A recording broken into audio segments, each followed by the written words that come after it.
Olá, tudo bem com você?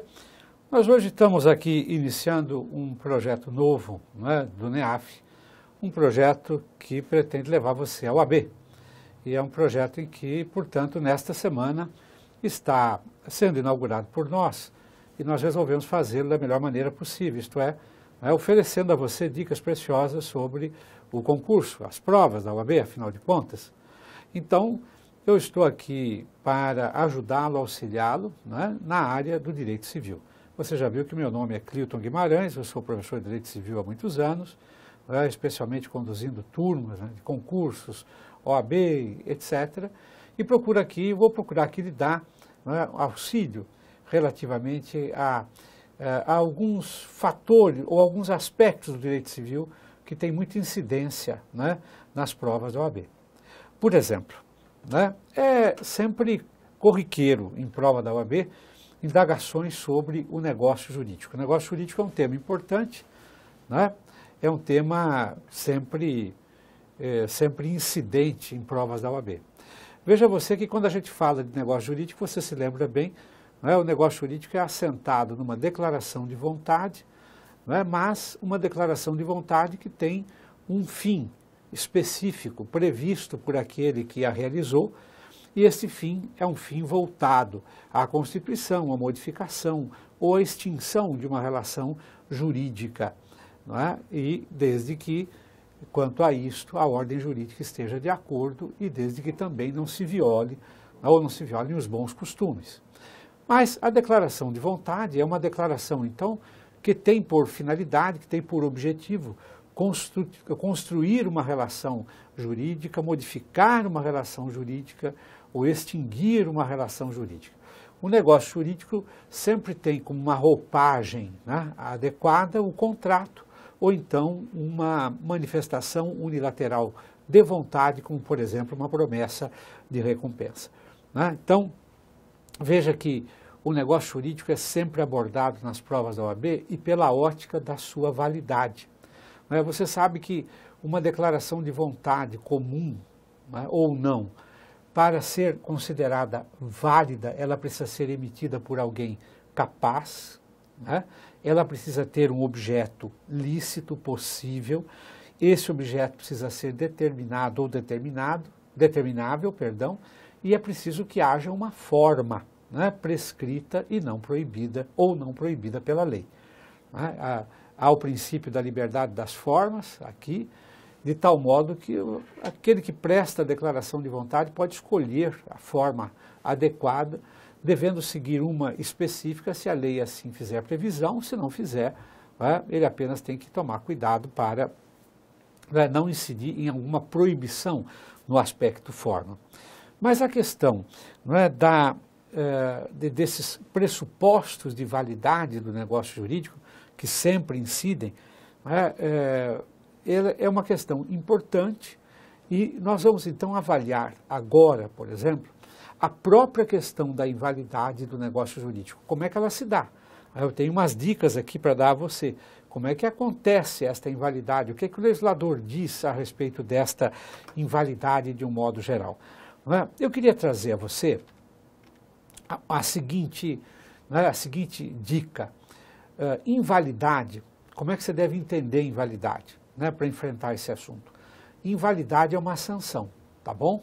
É uma sanção imposta pela ordem jurídica ou pela lei, como queira você, ok? E esta sanção geraria o quê? Em princípio, a desconstituição do negócio jurídico. Então, como um negócio jurídico quando ele apresenta alguma hipótese de invalidade, haverá uma sanção jurídica relativamente a ele, essa sanção naturalmente será condizente com a sua desconstituição. Então, aquele que celebra um contrato de compra e venda com uma pessoa absolutamente incapaz, tem para si um contrato inválido, vale dizer, um negócio jurídico inválido. Por quê? Porque uma das partes era absolutamente incapaz, tem contrariedade ao artigo 104, e, portanto, há uma invalidade, essa invalidade vai gerar a desconstituição daquele negócio jurídico, que obviamente não poderá permanecer como está. Então, esta é a ideia. Mas veja, invalidade como sanção você já entendeu bem, eu sei que você já entendeu, está tudo ok, mas guarde bem consigo, né? A invalidade do negócio jurídico, ela se apresenta, né, a partir dos vícios que se vão detectando nos negócios jurídicos, né? Vícios são defeitos. Então, cada negócio jurídico, isto é, as declarações de vontade, elas podem apresentar determinados defeitos. Defeitos, né, que nós estamos vendo aqui são defeitos jurídicos. Só que esses defeitos, eles são examinados pelo legislador e classificados pelo legislador a partir da gravidade. Então, por exemplo, agora você está vendo aí na tela, né, as nulidades. Nulidades são espécies de defeitos muito graves. Por que são muito graves? Porque, na verdade, são defeitos que ofendem aquilo que a gente chama de interesse público. Então, a nulidade é correspondente a um defeito grave, porque justamente esse defeito é um defeito ofensivo ao interesse público e geral, né? Não é um defeito que atinja apenas o interesse particular desta parte ou daquela parte, né, no negócio jurídico. Para contrabalançar, o legislador também, né, coloca a possibilidade, né, das anulabilidades tratadas por ele a partir do artigo 171, como você está vendo aí. E a anulabilidade, então, professor, é uma outra hipótese de defeito? É também um defeito, mas um defeito de menor intensidade, vale dizer, um defeito de menor gravidade, um defeito que atinge mais o interesse privado das partes. É diferente da nulidade, que é um defeito mais grave, né? Nessa mecânica, né, que o legislador anda, portanto, diferenciando anulabilidade de nulidade. Então você não se esqueça do seguinte: por que o legislador faz essa diferenciação? Porque tem, naturalmente, um tratamento jurídico diverso, o caso das nulidades, quando nós comparamos com o caso das anulabilidades. Tá? E aí as pegadinhas na prova podem eventualmente levar você ao vinagre se você não souber diferenciar.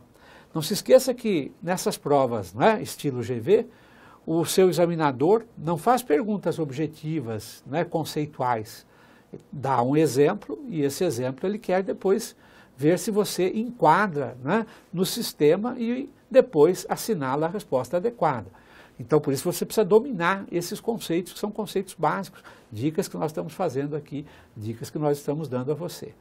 Então, vejamos, né, voltando às nulidades, você fala, professor, então, quais são os casos, né, de nulidade? Olha, só para você visitar rapidamente aqui, né, os casos de nulidade são os seguintes, olha, um contrato ou um negócio jurídico celebrado por pessoa absolutamente incapaz é nulo. Entenderam? É nulo, né? Não precisa nem perder tempo.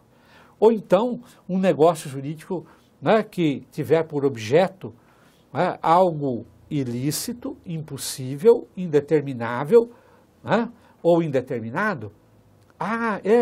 Por exemplo, né, quando você estabelece um negócio jurídico, a sua declaração de vontade tem um objeto, né, um objeto do interesse de quem presta aquela declaração.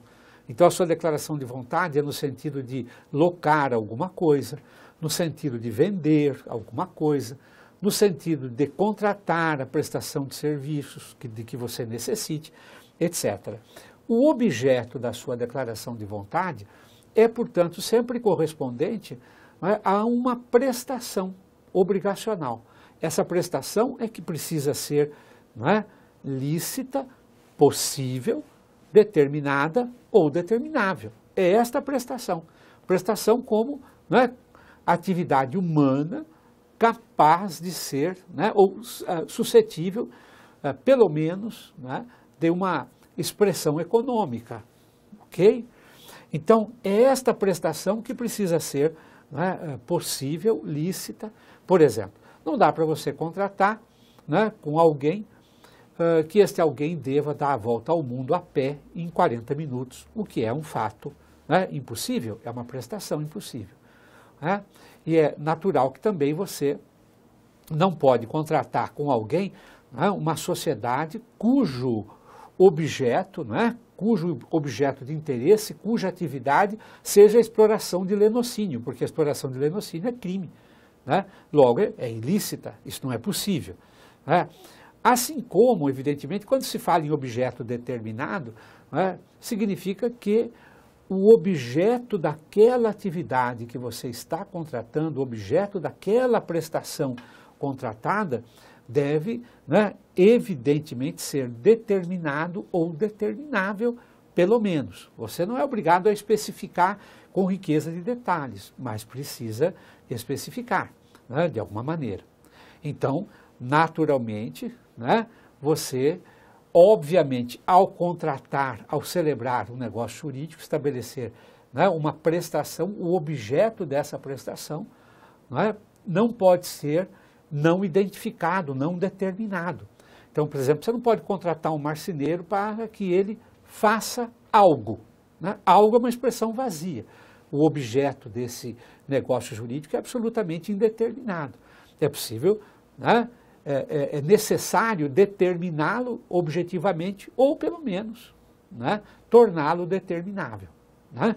Então, o que seria determinar? Por exemplo, você estabelecer nesse negócio jurídico, né, na declaração de vontade, que o marceneiro faria um móvel para o seu quarto à escolha dele, podendo ser um armário, podendo ser uma cômoda, etc.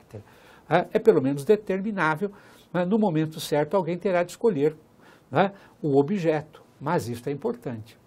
Por outro lado, né, é considerado nulo também um negócio jurídico em que o motivo determinante, né, e comum às partes seja ilícito. Então você também não pode contratar um negócio jurídico quando as partes tiverem um motivo, né? Motivo é aquele fator interno, subjetivo, né, ilícito. Ambas estiverem, né, digamos assim, concertadas, né, em conluio. Por exemplo, se duas partes contratam vender, né, uma para outra, né, tonéis de 40 litros, sendo que ambas sabem que esses tonéis serão utilizados, por exemplo, para a estocagem, né, de cocaína, por exemplo, né? Tudo é aparentemente ilícito, estou comprando tonéis, mas se as duas partes sabem, né, do motivo pelo qual fazem o negócio, e o motivo é um motivo ilícito, como este, estocagem de cocaína, é claro, né, que esse negócio jurídico é nulo, né? Não há a menor chance. Então, estamos usando aqui exemplos, né, muito além dos limites, mas para que você grave bem, tá? Também é nulo o negócio jurídico em que haja uma falha com relação à forma. Às vezes a lei exige uma forma. Por exemplo, pergunta-se muito na OAB sempre algo sobre o artigo 108, porque o artigo 108 diz, olha, o contrato de compra e venda de imóvel que vale a mais do que 30 mil reais precisa ser sempre por escritura pública, não é? E se a escritura pública não for o instrumento desse contrato, obviamente, nós estaremos aí diante de um negócio jurídico nulo, né? Porque a forma é importante. Tá ok? Esses são os casos que nós consideramos mais importantes no campo, não é, do artigo 166. Não se esqueça que se pergunta muito também em provas da OAB, e aqui uma dica valiosa para você, sobre simulação. Tá? É uma questão importante, a simulação é digamos assim, é um drama dos negócios, né? Simular, obviamente, é algo que faz aquele que tem uma intenção de fraude. Portanto, simulação do negócio jurídico é algo que você deve compreender assim. Existe simulação quando duas ou mais partes prestarem declaração comum de vontade com a finalidade, né, de aparentar a existência de um negócio jurídico que, nada obstante, jamais existiu entre elas, ou com o intuito de aparentar um negócio jurídico distinto daquele que, de fato, elas estão realizando. Então, a simulação é muito, digamos, uma prática que pode afrontar grandes interesses no mercado, né? Porque, na verdade, a simulação é um desafio à boa-fé alheia, né? E a boa-fé no mercado tem que ser protegida. Então, você tem a simulação quando duas ou mais partes celebram um determinado negócio para aparentar a sua existência quando de fato ele nunca existiu, ou então para aparentar um negócio jurídico bastante diverso daquele que de fato elas estão realizando. Esta é a ideia de simulação. Nunca se esqueça que há basicamente duas questões que se fazem na OAB. Pergunta-se, por exemplo, sobre a dissimulação absoluta a simulação absoluta e a simulação relativa. A simulação absoluta, é aquela que está aqui no inciso 2 do 167, por exemplo, aquelas declarações, ou confissões, condições ou cláusulas que não são verdadeiras, quando as partes fazem uma declaração de vontade que não corresponde à realidade, isto é, só para aparentar uma realidade que jamais existiu. Então, isto é chamada simulação absoluta. A simulação relativa é aquela em que as partes realizam uma declaração, celebram de fato um negócio, não é? Mas esse negócio aparenta ser um quando em verdade elas estão realizando outro. Por exemplo, o caso do inciso 1 do artigo 167, quando as partes celebram um negócio para beneficiar não a pessoa indicada no negócio, mas sim um terceiro. Por exemplo, suponha você que eu fosse casado, quisesse transferir um patrimônio meu à minha concubina, isto eu não posso, porque é proibido, há uma vedação legal explícita, então eu celebro um negócio jurídico, por exemplo, de compra e venda com um amigo que em seguida doará este imóvel para a minha concubina, e eu estou aqui dissimulando uma operação que na verdade é uma doação, mas buscando fazer crer a todo mundo que eu não estaria querendo beneficiar a minha concubina.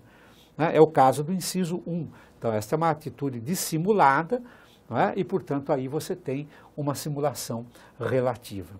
A simulação é importante, a simulação também, às vezes, se constata em instrumentos antedatados, como, por exemplo, aquele indivíduo que está sendo executado, tem um terreno, um imóvel do qual ele não quer se desfazer, nem quer perder para o seu credor. Então, como defesa, eventualmente, ele apresenta, depois da penhora, ele apresenta em embargos de terceiros, vão surgir embargos de terceiros com uma terceira pessoa que apresentará um compromisso de compra e venda, datado de data, cuja data de realização é muito anterior à penhora e à própria execução, para dizer que ele é o proprietário e não o devedor, e apresenta-se lá um compromisso de compra e venda que ficou em alguma gaveta. Às vezes esse documento é um documento simulado, ele é antedatado já com o propósito de afastar a penhora daquele bem. E isso é uma coisa que pode acontecer. Então você fique atento às perguntas, na prova vem muito por aí. Então prestem bem atenção nessa questão que eu julgo importante. Sobre nulidade ainda, não se esqueça que a nulidade tem um regime próprio. Se o caso for de nulidade, como por exemplo a simulação, como por exemplo um negócio jurídico realizado por alguém absolutamente incapaz, preste bem atenção, que essas nulidades devem ser pronunciadas pelo juiz independentemente de requerimento. Vejam o parágrafo único do artigo 168, prestem atenção a ele. E prestem atenção também ao artigo 169, porque as nulidades não são suscetíveis de confirmação, de convalescimento, por decurso de tempo. Então as nulidades não ficam sujeitas, por exemplo, à prescrição. A qualquer tempo elas podem ser declaradas. Então elas não são convalidáveis com decurso de tempo e, por outro lado, não são suscetíveis de confirmação. De nada adianta as partes reafirmarem aquela declaração em termos lícitos, porque isso não salvará o negócio jurídico nulo. Tá ok? Esses são dados, são dicas que nós estamos efetivamente aqui deixando para você. Tá? Os casos de anulabilidade são casos, digamos assim, graves, mas que concentram uma ofensa a interesse puramente privado. Então eu trago aqui a você o artigo 171, esse artigo 171 é um artigo que discorre exatamente sobre isso, né? E aí você tem as hipóteses de anulabilidade. Tá? A anulabilidade tem um regime jurídico diferente, porque a anulabilidade, veja o 172 ou 173, né? Quando eu tenho uma declaração viciada por alguma anulabilidade, eu posso salvar essa declaração, emitindo uma nova declaração de vontade, né, em termos adequados, etc. e tal, né, e, portanto, eu posso salvá-la. A confirmação é sempre algo à mão, né, de quem deseje salvar, né, uma declaração de vontade, um negócio jurídico que possa ser classificado como anulável. Tá? A anulabilidade provém basicamente de duas fontes, ou de incapacidade relativa do agente, aquele que tem entre 16, né, e 18 anos e prestou uma declaração de vontade, por exemplo, sem assistência dos pais, do seu representante, ou então ela decorre eventualmente de vício, né, vício da vontade. Então o legislador fala aí, olha, erro, dolo, coação, estado de perigo, lesão, fraude contra credores, né, são hipóteses que você deve examinar, ao menos, né, no plano da lei, para enfrentar a sua prova, porque são hipóteses que eventualmente podem, né, incidir, tá ok? Eu lembraria a você, nesse particular, apenas, né, algumas destas hipóteses, né, por exemplo, o erro, né, o erro. Eu trago aqui o artigo 138, porque normalmente, né, questões relativas ao erro estão caindo bastante em provas da OAB. Então, erro, né, você lembre-se em primeiro lugar, erro é má percepção da realidade. Aquele que está em erro, né, ele não percebeu bem a realidade. Então vai prestar uma declaração de vontade com uma convicção sobre um fato que não corresponde à realidade, porque ele se apercebeu mal, né, em relação àquele fato. Então, isto é erro. Mas não se esqueça, viu? Erro para nós, para o mundo jurídico, para o direito civil, é a mesma coisa que ignorância. Tá ok? É a mesma coisa. Erro e ignorância. Ah, professor, mas ignorância é a mesma coisa que erro? Olha, como comportamento humano é diferente, né? Ou como elemento que enseja um comportamento humano é diferente. A ignorância é a ausência de conhecimento, ao passo que o erro é um conhecimento defeituoso de uma dada realidade.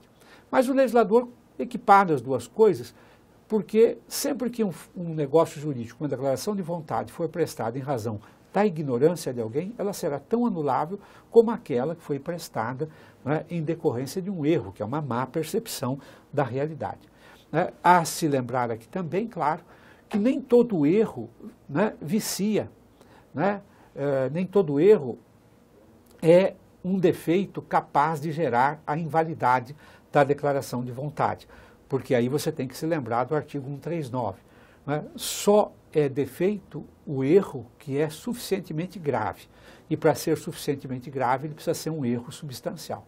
Então, é por isso que o legislador vai dizer, olha, o erro substancial só acontece quando interessa a natureza do negócio jurídico ou o próprio objeto principal. O indivíduo, por exemplo, né, adquire um determinado bem, assina um contrato, né, pensa estar assinando um contrato de compra e venda, e em verdade é um contrato de locação.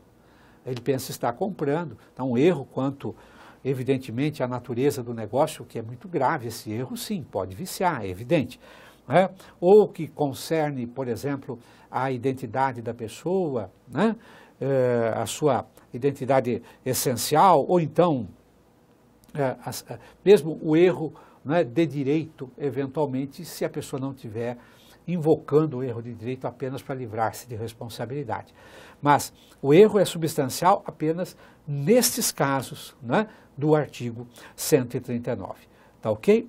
É importante lembrar a você, né, um detalhe que eu trago aqui, né, para falar do artigo 144. Isto cai bastante em prova. Então, o artigo 144 diz o seguinte: o erro não prejudica a validade do negócio jurídico quando a pessoa a quem a manifestação de vontade se dirige se oferece para executá-la na conformidade da vontade real do manifestante. Então, aquele indivíduo que pensou, né, está realizando um contrato de compra e venda de um bem, quando na verdade ele realizou um contrato de locação. Ele agiu em erro, assinou um contrato equivocadamente, claro, e esse contrato em princípio é anulável, mas pode ser que aquele que lhe vendeu o bem aceite, aceite tratar aquela relação jurídica como locação, não como eventualmente um contrato de compra e venda. E se assim for, ou melhor, aceite tratar como compra e venda, e estabeleça um preço, perdão, e não como locação. Neste caso, então aquele contrato pode ser salvo, eventualmente.